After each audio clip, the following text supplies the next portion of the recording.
मुंबईसह राज्यात मुसळधार पाऊस. अजित पवार यांच्याकडून पावसाचा आढावा तर नागरिकांच्या बचाव आणि मदत कार्याला प्राधान्य द्या, अजित पवारांच्या प्रशासनाला सूचना.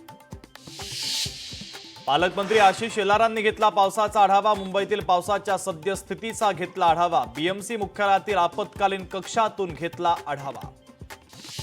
मराठवाड्यामध्ये पावसाचा कहर. सोयाबीन, कापूस, मका, तूर पिकांचं अतोनात नुकसान. शासनानं तातडीनं पंचनामे करून मदत करण्याची शेतकऱ्यांची मागणी.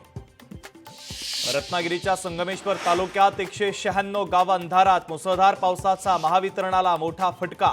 शास्त्री नदीला पूर आल्यानं गावं अंधारात. वीज पुरवठा सुरळीत करण्यासाठी आणखीन वेळ लागण्याची शक्यता.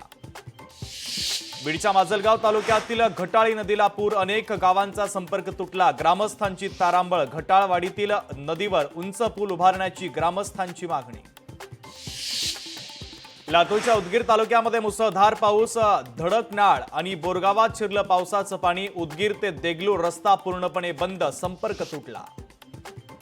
कोल्हापूरच्या आंबा घाटामध्ये दरड कोसळली. दरड कोसळल्यानं वाहतूक ठप्प तर दरड बाजूला करण्याचे प्रयत्न सुरू. हिंगोलीचं एलदरी धरण 100% भरलं. धरण ओव्हरफ्लो तर धरणाचे 10 दरवाजे उघडले. पूर्णा नदीकाठच्या गावांना सतर्कतेच्या सूचना.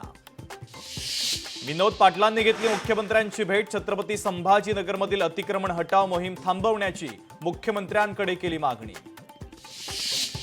कोथरूड पोलिसांवरील मारहाण आरोप प्रकरणी 3 मुलींसह 5 जणांच्या विरोधात गुन्हा दाखल. सरकारी कामात अडथळा आणल्यानं गुन्ह्याची नोंद.